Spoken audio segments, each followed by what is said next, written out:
Hello everyone and welcome back to the realm and the wonderful world of Crusader Kings 2. Once again we're using the Game of Thrones modification, and in case you don't know, my name is Burton. So come on in and join us for the rebellion, for I am a bastard no more. I'm Daemon Blackfyre, the king who bears the sword. What I'm planning on doing is removing my uncle's bastards from the throne. It is claimed that King Daemon II the Good is the result of Aemon the Dragon Knight's incest. As I'm a Targaryen on both sides, I am going to leap on to this suggestion and claim what is rightfully mine, because I hold that Targaryen sword of kings. This is my birthright, and as such the gods favour me. So far the war goes well.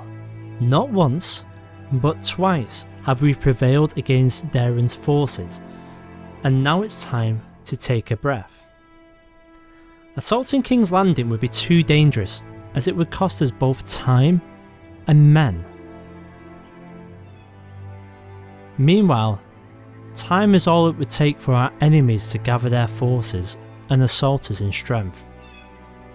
So for now, the lands of the Red Keep, King's Landing, Dragon's Gate and the Sept of Baelor are safe. I'm going to turn my attention instead to the lands of Lord Gaunt, and in case you don't know where he is, he's down here at Dalston Keep. For there sits a royal army led by Willis of the Reach. Now, with remnants of the King's army still scurrying forward from King's Landing, I think it's time to survey the field and take our next steps. As you can see here, the army of Craigall in Standfast approach from the west, taking the flank of the 14,000 men encamped at Dalston Keep. Meanwhile below, you can see that our newfound Stormlander ally, Lord Aerion, he gathers and he attacks the weakly supported army of my poor nephew, Prince Maker. So we're keeping an eye on my nephew here, for he is a strong commander and he is also unyielding, but as you can see, that is nothing that an army twice his size can change. So the rest of Aerion's reinforcements, they gather to the north and they'll head down soon to support these, ever watchful of the Dornish threat that is coming up through the Bone Way. So that is where we're at right now, and so let us begin. I'm going to give the order to strike camp and begin the march south towards Lord Gaunt's land. Let us see if this royal force chooses to run. Maybe they'll lose their nerve once Prince Maker is crushed. King's Landing, for now, you're safe. And so we begin the journey. We've had Blood of Valyria happen to us. We're going to be in this land, well, fairly shortly. Everyone's moving at a specific pace, and just as we thought, they're running. They're heading over to Amberley. Now if they head over to Amberley, they're going to run into some of our allies.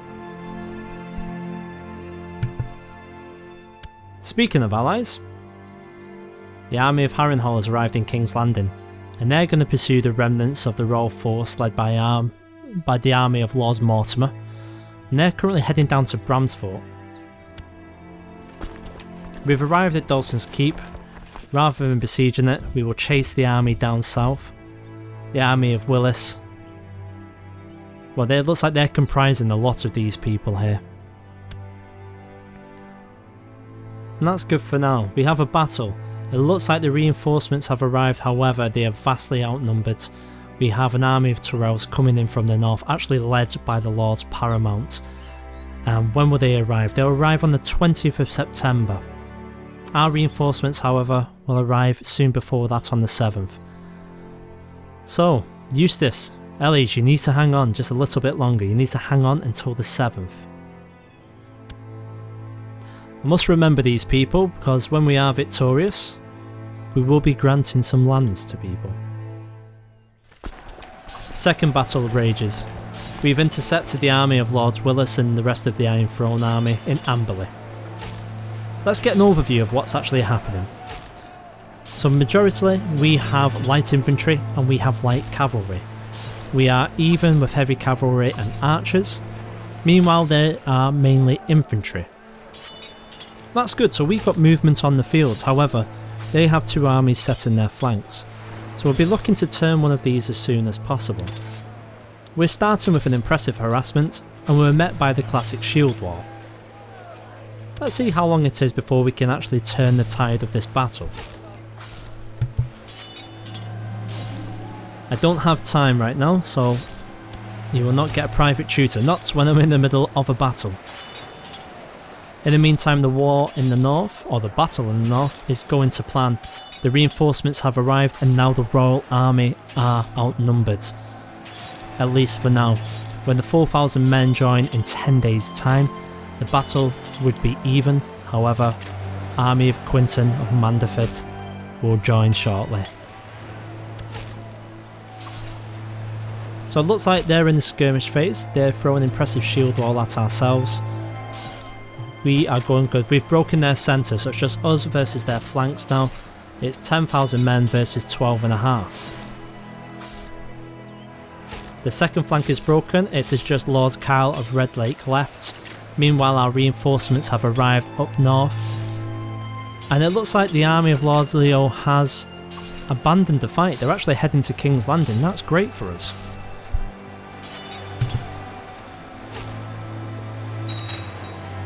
And there we go, they've been crushed. We can see there the army of Lord Rorge. Where is he heading to? Fallon. That was Maekar. What's happened to Maekar? It looks like he survived the battle. Without a doubt he lost, unfortunately. We're all that stands between ourselves and the army of Dawn Sir Blaine. We're going to have to move south to intercept. I would much rather prefer to chase these. In fact, they are heading the right way. We're going to chase them. They're going to Thornton. Excellent, so let us continue. I think it's about time now that I head back to Blackheart and leave in command Aegon Bittersteel. He will command the army from here on out, and I will reside in Blackheart for the time being. Some wars are won with armies, others are won with words. So I will still be fighting the battle, but from behind safer walls.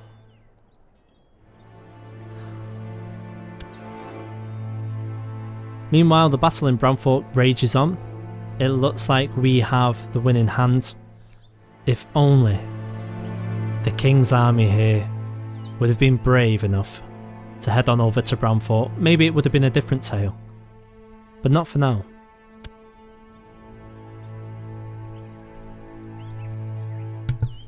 So let's just have a look at the man we're about to engage. I fear Aegon is too cynical. He's clear-sighted. Just as I say that, our army appears. The army of the Stormlands. Lord Paramount Arion is coming to meet us. Although I would prefer if he actually turned around and we would crush Sir Blaze of Dawn together. Meanwhile, the battle has gone south up north. Bramsford, it appears as if we have lost that battle. The reinforcements did indeed turn from King's Landing, and it looks like Ellies and Eustace are heading down towards ourselves. We will crush the Dornish, then we will turn round and head back up north to claim what is ours. Well, that was very stupid. Lord Willis, you are going to be killed very shortly. They've already broken. Excellent, let us push on. The Dornish has disappeared from view. In fact, they are turning tail. Where are they going? They're going down into Skyreach. Well, if I learn anything from the history of my people, it is never to fight a Dornishman in Dawn. We're going to turn back around. We're going to turn our attentions and we're going to try and go for Lord Mathis of the Reach. He's currently on his way to Appleton. Let's just see if we can intercept the man there.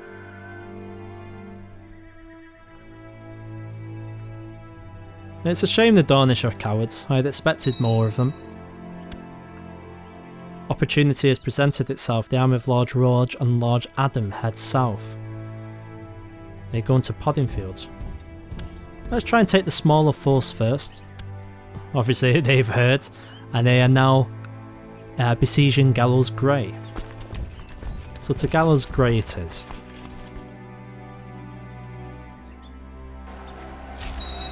And so we begin. We have Adam of Golden Grove, Willis of Appleton, and Baelor Breakspear.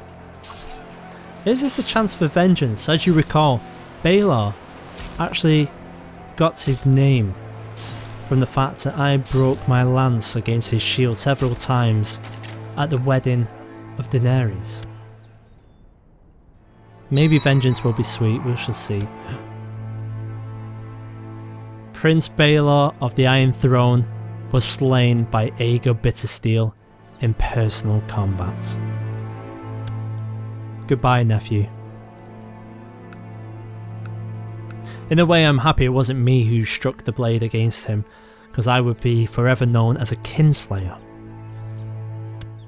But Bittersteel cares not for these things. Many years he's wanted to kill Bloodraven. And there we go, we win that battle once again. Meanwhile, a massive army in King's Landing is going to support the army of Lord Mortimer. We're going to head straight on up there to Farron's Cross. Unfortunately, Lord Gorman, who is closer to the scene, is currently chasing a smaller Lannister army. Lord Adam is at his arse. Now it's easy to get lost in the battlefield, especially around the capital. We need to survey what's happening in the rest of the land. Luckily for us, we have people here. Lord Brian of Castamere and Lord Lan of Case, they will be causing trouble in the Riverlands, and it looks as if they're on their way to Old Oak to start besieging some lands of the Tyrells. Meanwhile, the Dornish have taken a little detour, and the detour has cost them time, and it's cost them the advantage as well. We didn't have to commit to the Boneway, instead they're coming up Prince's Pass, which gives us plenty of time to come and destroy the rest of the forces up here. So that's good, I like that. Let's have a look at the war overall. As we can see, we're yet to see many Arryn armies. Sarfield, Lannister and the Reach are all committed, and we know where the Dornish are, which is good. So there's not going to be too many surprises. We're going to have to keep our eye out for the Arryns. They could appear at any time. Luckily we've got Lord Andar of the Sisters, who's remaining up in Harrenhal, so he's going to be our early warning system.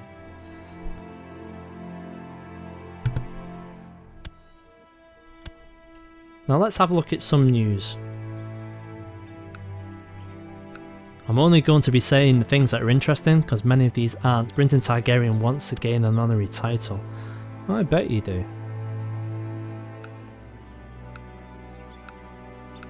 It looks like the king is imprisoning quite a lot of people. That's a good point. In fact, we can call in some allies. We like you more than your enemies. So, should we call in my father-in-law? Let us try. Meanwhile, we've got an open council position. Luckily, it's just for a Septon. We're not going to bother too much with that right now. In terms of prisoners, we have the Lord of Westmarch. And that's Salwyn Tarly. Now, Lord Salwyn, he's going to stay exactly where he is right now. Because during the time of war, the Tarlys have no money. All their money is in their army. Okay, so it looks like the two big forces have actually collided. Meanwhile, we're being held up by a smaller army.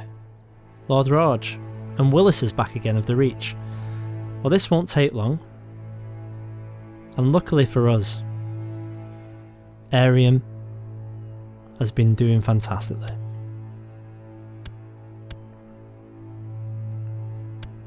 So he's actually going to defeat them without a problem. we're going to turn our attention and head down to Nightsong. We're not going to let the Dornish pass the Prince's past. And that's where they're going to end up, and that's where they're going to remain. So my father-in-law has unfortunately declined our invite to join the war. Okay, Aro, we shall remember that. Calamity. Reinforcements have appeared, Lannisters in the north, Tyrells in the east.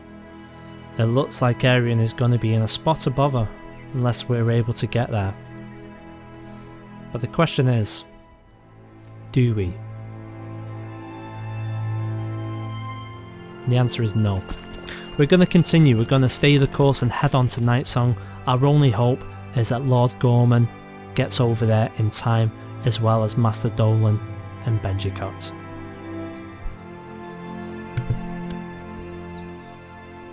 The Tyrell reinforcements have joined, and now the fight is in the King's favour. Oh, it's very much in the King's favour now. 6,000 on top of us. We need only the Dornish to turn round now. The battle is lost. We wouldn't have got there in time anyway. Aerion is broken. And now we're in danger of being outnumbered.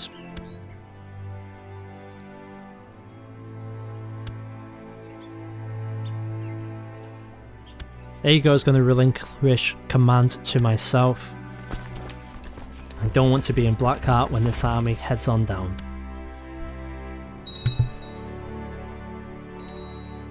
Meanwhile, one of my children has come of age and lacks a guardian. It's Aerion.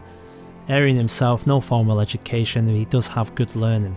So let's educate the boy the best we can. We're going to send him to... Oh, in fact, Red Tusk would be a very good person. Off you go to Red Tusk, you will do. Don't you run away, you Dornish bastards. Sir Blaze, what have you got for me? In fact, who the hell is Sir Blaze? Is he one of the lords? I doubt it, he's a sir. Is it this man? So here we go. This is the man. Sir Blaze Dolt. Brilliant commander and a knight and a trained fighter as well. Leads from the rear and is aggressive, unpredictable. So I guess a man of actual stature. So this will be interesting to see who shall come out on top. In fact, is this a risk I should not be taking?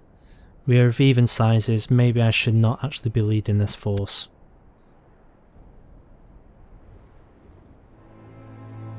Although it hurts me to do so, I'm going to be sensible. Because a king without a head can wear no crown. Aegon Bittersteel, you will lead the way once again.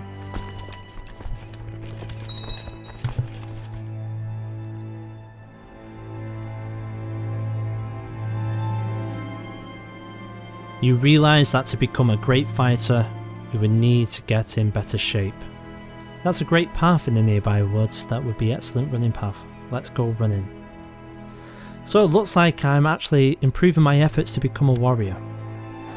Here we go. The Prince's Pass battle has begun. As you can see here, we've got Lady Delane of Prince's Pass, Lord Blaze and Bedwick. In terms of the lineup, they have a lot more pikemen than we do, which will counter our cavalry advantage. In terms of infantry, we have more light, but we are fairly even on heavy, and we have more cavalry. So this will be interesting. Obviously they're going to get a modifier, we are in their land after all. Because of your strength and ability to beat a normal man down in a brawl, people from around have begun to talk about you as someone you don't want to pick a fight with. It feels good to be recognised. So there we go. The fight remains even, and so comes to the end of another episode. Once again, give us some likes, let me know that you're enjoying the series and you want to see some more. Thanks again as always for all of your support, it means a hell of a lot to me. Cheers.